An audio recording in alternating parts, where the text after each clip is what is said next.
찬송가 309장 함께 우리가 찬양하기 원합니다. 목마른 내 영혼 주가 이미 허락한 그 귀한 영생수 주여 갈망합니다. 그 약속 따라서 힘써 간구하오니 오 주여 내 기도 어서 들어주소서. 예수의 사랑 예수의 사랑 바다 물결같이 내게 임하니 영광의 물결에 온전히 쌓여서 내 영혼의 기쁨 한량없도다. 주 내게 약속한 금비 내려주시려 은혜의 저구름 건너편에 떠올라 그 귀한 징조가 내게 밝히 보이니 나 힘을 다하여 주께 간구합니다. 예수의 사랑, 예수의 사랑, 바다 물결같이 내게 임하니 영광의 물결에 온전히 쌓여서 내 영혼의 기쁨 한량 없도다. 은혜의 소낙비 지금 흡족히 내려 구원의 금강물 흘러 차고 넘쳐서 내 추한 모든 죄 모두 씻어버리니 나 지금 은혜를 충만하게 받았네. 예수의 사랑 예수의 사랑 바다 물결같이 내게 임하니 영광의 물결에 온전히 쌓여서 내 영혼의 기쁨 한량 없도다. 그 차고 넘치는 주의 은혜의 물결 힘차게 밀려와 내게 만족합니다. 오 할렐루야로 주를 찬송하오니 내 마음의 기쁨이 항상 충만함이라. 예수의 사랑 예수의 사랑 바다 물결같이 내게 임하니 영광의 물결에 온전히 쌓여서 내 영혼의 기쁨 한량 없도다. 네. 하나님께서 우리에게 주시는 말씀은 디모데전서 1장 12절에서 20절까지입니다. 신약성경 디모데전서 1장 12절에서 20절까지입니다.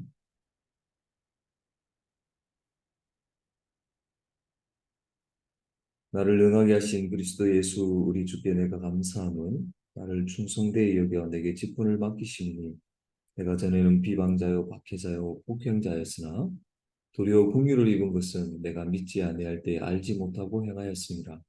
이 주의 은혜가 그리스도 예수 안에 있는 믿음과 사랑과 함께 넘치도록 풍성하였도다. 이보다 모든 사람이 받을 만한 이 말이여 그리스도 예수께서 죄인을 구원하시려고 세상에 임하셨도다 하였도다. 죄인 중에 내가 괴수니라. 그러나 내가 긍휼을 입은 까닭은 예수 그리스도께서 내게 먼저 일체 오래 참으심을 보이사 그의 주를 믿어 영생을 얻는 자들에게 본이 되게 하려 하십니다. 영원하신 왕, 못 속지 아니하고 보이지 아니하고 홀로 하나이신 하나님께 존귀와 영광이 영원 무궁하도록 있을지어다. 아멘. 아들 디모데야, 내가 네게 이 교훈으로서 명하노니 전에 너를 지도한 예언을 따라 그것으로 선한 싸움을 싸우며 믿음과 착한 양심을 가지라. 어떤 일은 이 양심을 버렸고 그 믿음의 가나에는 파산하였느니라. 그 가운데 후메네오와 알렉산더가 있으니 내가 사탄에게 내준 것은 그들로 훈계를 받아 신성을 모두 가지 못하게 하려 함이라. 아멘. 네, 오늘도 말씀으로 우리를 대하신 하나님께 감사를 드립니다. 우리는 어제 새벽 이 본문을 통해서 하나님 주시는 은혜와 교훈에 대해서 함께 우리가 살펴보았습니다. 교회는 은혜의 복음으로 구원을 받았습니다. 교회는 이 은혜의 복음을 또한 전파하며 오래 참으며 인내합니다. 교회는 은혜의 복음을 믿는 자로서 믿음의 선한 싸움을 싸워야 합니다. 오늘은 우리에게 주신 그 은혜와 교훈을 구체적으로 더 적용해 보기를 원합니다. 먼저 해결해야 될 죄와 피해야 될 죄는 무엇입니까? 자, 여러분, 우리가 받은 구원이 전적인 하나님의 은혜임을 알고 감사하고 있습니까? 하나님의 은혜로 말미암아 구원받았는데 이것을 우리가 너무 당연한 것처럼 여기고 있지는 않는지요. 그래서 이 복음으로는 뭔가 부족하다 이렇게 생각하고 또 자신의 의를 앞세우고 있다면 우리는 다시 한번 이 말씀 앞에 회개하고 돌이켜야 할 것입니다. 이러한 생각과 행동은 스스로 은혜의 복음으로 더 멀어지는 그런 어리석음이라 할 수 있습니다. 주님께서 우리를 불쌍히 여기시지 않았다면 우리는 여전히 사단의 그 지배 아래서 한평생 죄만 지으면서 비참하게 살아가야 될 그런 운명이었습니다. 거룩하신 하나님의 진노와 심판을 받아 마땅했던 그런 사형수였죠.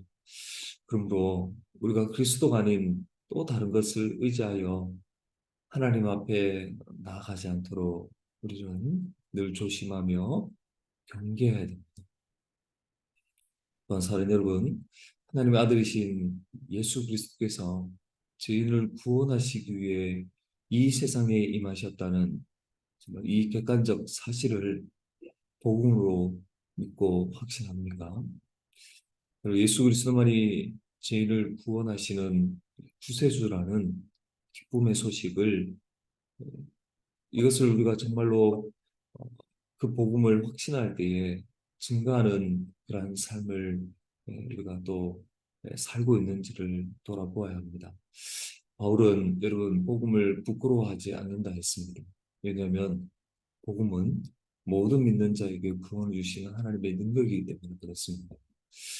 근데 우리는 이런저런 핑계를 이렇게 대거나 또 어, 우리가 복음을 전할 때 사람들의 그런 반응을 두려워하여서 말조차 꺼내지 못한다면 혹시 우리가 이 복음을 부끄러워하고 있는 것은 아닌지요? 여러분 세상이 어떻게 이 복음 내에서 생각하면 또 사람들이 어떻게 반응하는지와 상관없이 예수 십자가 복음만이 구원에 이르는 지혜임을 확신하고 우리는 담대히 전파해야 하는 것입니다. 그리고 또 이렇게 주변에 복음을 전함에도 불구하고 더디 믿는 자들이 있을 것입니다. 더디 반응하고 또 거부하는 자들이 있을 것인데 우리는 그들을 향해서 성급하게 판단하지 않도록 또한 조심해야 됩니다. 어, 나의 어떤 기준으로 그들을 판단하고 또 이렇게 정죄하는 것은 주께서 일체 우리를 향해 오래 참으신 그 은혜와 그 사랑을 작게 여기는 것이죠. 그래서 함부로 그들을 판단하고 정죄하지 않도록 우리는 또한 조심해야 할 것입니다. 그리고 은혜의 복음을 우리가 은혜 복음으로 구원을 받은 자로서 또 계속해서 믿음의 선한 싸움을 우리가 싸우고 또 이 선한 싸움이 우리에게 있음을 정말 알고 있는지 다시 한번 생각해 봅시다. 그럼 예수 믿고 구원받았다, 땡, 뭐 이런 거는 없습니다, 여러분. 그럼 바울이 믿음의 아들 디모데에게 명령한 것처럼 우리에게도 동일한 싸움이 있는 것이죠. 이 복음 안에서 가진 믿음과 착한 양심을 잃어버리지 않도록 우리는 계속해서 선한 싸움을 싸워야 합니다. 그러면 선한 싸움을 우리가 게을리할 때 공동체는 다른 복음으로 인해 분열되고 깨어집니다. 나만 신앙생활 잘하면 된다는 이 잘못된 생각으로 인해 교회를 보호하고 진리를 사수하는 일을 소홀히 여겼다면 우리는 다시 한번 회개하고 돌이켜야 할 것입니다. 뭐 다른 사람이 알아서 하겠지 미루면 이런 공동체는 어려움을 당하게 됩니다. 이 거짓 교훈으로 공동체를 혼란하게 만드는 것은 하나님의 이름을 모독하며 해방하는 죄라는 것을 우리는 기억해야 합니다. 그럼 구체적으로 여러분 어떻게 해야 할까요? 먼저 우리가 은혜의 복음으로 말미암아 받은 이 구원이 얼마나 귀하고 복된 것인지를 묵상해야 합니다. 여러분 세상에 어떤 아버지가 죽을 죽어 마땅한 죄인을 위해서 자기 아들을 내어 준단 말입니까? 그건 정말 말도 안 되는 일이 우리에게 일어난 것이죠. 우리가 그리스도가 아니었다면 오늘 당장 하나님의 심판을 받고 죽어 땅한 자들이 바로 우리였습니다. 그 누가 거룩하신 하나님의 그 공의로운 심판 앞에 부당하다 이렇게 말할 수가 있겠습니까? 주 안에 사는 여러분, 예수 그리스도로 만족하지 못하고 자꾸 다른 곳에 마음이 간다면 좀 속히 회개하고 돌이켜 은혜의 복음을 붙들어야 합니다. 우리를 아무런 조건 없이 그리스도 안에서 받아주신 그 은혜 그리고 무엇으로 우리가 다 갚을 수 있겠습니까? 거기다가 충성되이 여겨 복음을 전하는 귀한 사명까지 주셨으니 어찌 감사하지 않을 수 있겠습니까? 주 안에 사는 여러분, 바쁜 일상 중에도 우리가 아무리 바쁘다 할지라도 좀 멈추고 하나님의 그 은혜로부터 멀어지고 있다면 다시금 십자가를 붙들고 바라보아야 합니다. 십자가를 통해서 우리를 향한 하나님의 은혜와 사랑을 묵상해야 하는 것입니다. 오늘 안에 잃어버린 구원의 감격과 또 그 감사가 이 십자가 은혜를 묵상하고 바라볼 때 다시 회복되고 주의 은혜로 다시 충만해질 것입니다. 또한 여러분 우리가 받은 은혜를 생각하며 십자가 복음만을 힘써 여러분 전파합시다. 여러분 우리가 믿음으로 구원받은 것은 자격이나 그런 조건과는 아무런 상관이 없다는 것을 분명히 우리에게 보여줍니다. 예수님께서 오래 참으시고 십자가 주신 결과로 말미암은 것이죠. 그러니 이것을 깨달은 성도가 그럼 무엇을 위해 살아가야 되겠습니까? 죄인을 구원하러 이 세상에 오신 예수 그리스도의 복음을 전하는 삶을 살아가는 것이 마땅합니다. 다른 길이나 방도가 없음을 우리는 이미 알고 있습니다. 모든 죄인은 예수 그리스도를 믿음으로 구원을 얻게 됩니다. 우리가 어떤 큰 목표를 잡지 않더라도 적어도 1년에 한 명 정도에게는 복음을 전하겠다는 그러한 분명한 목표를 가지면 좋겠습니다. 주님께서 오래 참으신 것처럼 그 복음을 전하는 대상자를 기다려주며 그거 회개하고 돌아오기를 여러분 기도합시다. 그리고 우리의 삶이 복음을 증가하는 삶이 되도록 힘써야 합니다. 우리의 모든 말과 언어 행동이 그리스도의 사랑을 받은 자로서 본이 되도록 우리는 부단히 힘쓰고 노력해야 할 것입니다. 마지막으로 우리의 싸움이 선한 싸움이라는 것을 믿고 다시금 복음으로 여러분 무장합시다. 사랑 여러분, 교회는 이 복음의 진리에 대한 믿음과 착한 양심을 가진 자입니다. 그래서 바울도 바른 교훈은 선한 양심과 거짓이 없는 믿음이라고 했습니다. 우리가 받은 그 은혜를 생각할 때 여러분 다른 교훈은 생각조차 할 수 없습니다.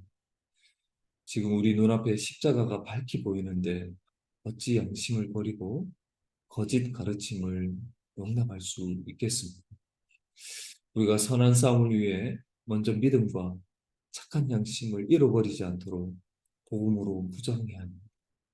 은혜의 말씀으로 마음이 날마다 새로워져야 합니다. 말씀을 통해 우리의 믿음을 더욱 굳건히 하며 성령의 그 인도하신 가운데 역사하신 가운데 착한 양심을 따라 살아갈 수 있게 되는 것이죠. 이렇게 우리가 복음으로 무장될 때에 거짓에 대항하며 분별할 수 있는 힘을 가지게 됩니다. 거짓 가르침으로부터 교회를 보호하며 믿음을 저버린 자들로 인해 하나님의 이름이 해방받지 않도록 지킬 수가 있는 것이죠. 그러므로 저 안에 사는 여러분, 예수님으로 부족하다. 착한 양심으로 따라 살지 않아도 된다는 거짓 유혹에 우리는 넘어가지 말아야 합니다.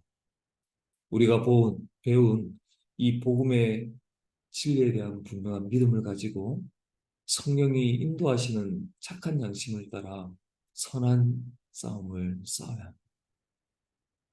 영원한 왕이신 그 하나님께서 우리 같이 자기 없는 이 죄인을 은혜 가운데 구원하신 이 복음, 이것만이 진리인 것을 확신하고 거짓된 이 가르침이 어떤 경우도 용납되지 않으며 용납되지 않도록 그렇게 믿음의 선한 싸움을 싸워서 우리 하나님께 모든 영광을 올려드리는 그런 저와 여러분이 될 수 있기를 주의 이름으로 간절히 부탁을 드립니다. 기도하겠습니다.